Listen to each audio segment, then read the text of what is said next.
Ketika saudara saya mengatakan Immanuel, itu ditujukan kepada Yesus. Tak ada satupun manusia, ibu kandungnya, bapak tirinya, saudara-saudaranya sekandung, murid-muridnya yang pernah memanggil Yesus dengan panggilan Immanuel. Itu hanya cocokologi. Kemudian ada kesalahan fatal yang Pak Pendeta lakukan di sini. Ketika Pak Pendeta mengatakan Yohanes 1 nomor 18 itu Yesus sendiri yang berkata, maaf Pak, itu bukan ucapan Yesus. Yohanes 1 nanti Yesus berkata, ucapannya dikutip oleh penulis Yohanes itu di data nomor 38. Jadi nomor 1 sampai nomor 37 itu ucapan pengarang Yohanes, bukan ucapan Yesus Pak. Nanti di data nomor 38 baru ucapan Yesus.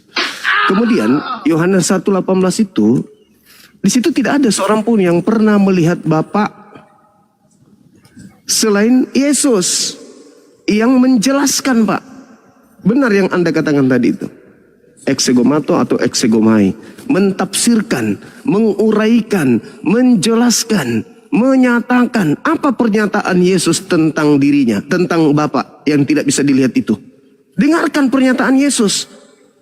Tak ada orang yang pernah melihat Bapa, tetapi anak yang di pangkuannya yaitu Yesus, dialah yang menjelaskan, dialah yang menguraikan, dialah yang mentafsirkan, dia yang kemudian menyatakan, memberikan pernyataan tentang Bapa. Apa pernyataan Yesus tentang Bapa? Hidup kekal, mengenal Engkau satu-satunya. Jangan ada tambah Yesus ikut nebeng. Satu.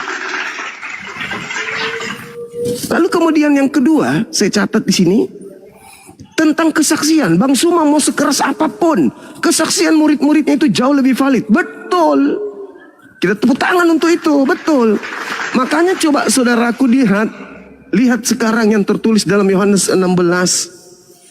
Ini murid sendiri yang mengatakan Pak. Di data nomor 29.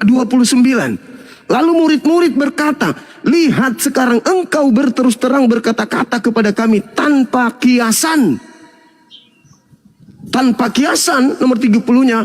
Sekarang kami tahu bahwa engkau mengetahui segala sesuatu dan tidak perlu lagi kami bertanya kepadamu. Karena itu kami percaya bahwa engkau Yesus berasal dari Tuhan. Artinya engkau adalah utusan Tuhan. Engkau diutus oleh Tuhan. Engkau berasal dari Tuhan. Tidak seperti orang-orang Yahudi yang lain. Imam kepala mahkamah agama, orang-orang Farisi. Tidak seperti mereka. Mereka menolakmu sebagai Mesias utusan Tuhan. Kami percaya, kata murid-murid, bahwa engkau berasal dari Tuhan. Segala sesuatu yang berasal dari Tuhan bukan Tuhan. Kita ini semua yang berasal dari Tuhan. Alam semesta ini berasal dari Tuhan. Tak ada yang tidak berasal dari Tuhan. Itu Bang, itu yang kedua. Yang ketiga, pertanyaan saya Anda nggak sentuh. Hidup kekal menurut Yesus, mengenal dia sebagai Tuhan, atau mengenal dia sebagai utusan Tuhan. Kemudian Anda mengatakan, jangan lihat itu, jangan lihat mengenal. Mengenal artinya tujuan. Nah ini kalang kabut Kristen kalau Anda mengatakan bahwa Yesus datang. Lihat tujuannya. Apa tujuan Yesus datang? Tujuan Yesus apa? Tujuan Yesus datang satu, hanya untuk Bani Israel. Bukan untuk Bani di luar Israel. Matius 15 nomor 24. Tujuan Yesus datang adalah mengajak Bani Israel kembali kepada hukum Tuhan. Lalu Kristen merubah pola itu. Tujuan Yesus datang untuk mati di salib. Itu tujuan iblis Bang. Mari saya buktikan. Ini yang terakhir. Ini pernyataan saya terakhir. Di dalam kitab Roma 8 nomor 10. Jikalau Kristus ada di dalam kamu, maka tubuh memang mati karena dosa.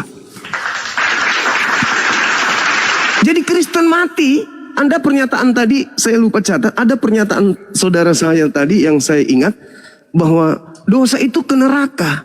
Berarti Kristen berdasarkan Roma 8 nomor 10, Kristen semuanya masuk neraka Pak. Dosa tempatnya neraka. Pasti Anda setuju.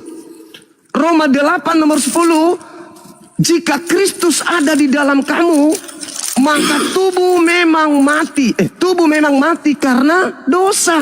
Berarti tubuhnya Kristen hari ini mati karena dosa. Kristen mati karena dosa berarti Kristen masuk ke neraka. Anda mengalihkan, Anda ingin menjual penyaliban. Oh bahaya Pak, bahaya penyaliban. Kalau Anda bahas dengan saya bahaya. Anda keteteran nanti. Cukuplah Roma 8 nomor 10 membuktikan bahwa tidak ada faedahnya Yesus mati di atas salib. Tidak ada fungsinya sama sekali. Kenapa? Karena orang Kristen ternyata mati karena dosa. Orang Kristen mati, selama ini Kristen mati itu bukan karena keselip biji nangka, mati kesandung batu, mati kena ini, bukan. Ternyata Kristen mati karena dosa. Roma 8 nomor 10. Itu bukan penafsiran, itu data tertulis. Tertulis di kitab saudara. Jika Kristus, ini Kristus nih, untung tidak ada Kristus dalam diri saya Pak. Kalau Kristus ada dalam diri saya, maka saya mati dalam dosa. Itu dalil. Jika Kristus ada di dalam kamu, maka tubuh memang mati. Tubuh memang mati karena dosa. Jadi Kristen mati karena dosa. Berarti di neraka. Seperti itu, kalau Anda sudah tidak ingin lagi silakan. Saya hargai Anda punya kegiatan yang lain. Yang pasti bahwa saya hanya membawa data. Menurut Yesus, hidup kekal itu cukup mengenal dia sebagai rasul utusan Tuhan. Jangan diembel-embeli lagi, dia adalah Tuhan tebus dosa dan bla bla bla bla bla. Karena Yesus mengatakan hidup kekal itu tidak begitu. Hidup kekal itu mengimani aku mati di salib. Hidup kekal itu mengimani aku nebus dosa. Tidak ada. Hidup kekal itu mengenal ginoski. Mengenal aku sebagai utusan Tuhan. Titik. Terima kasih Pak Pendeta. Silakan.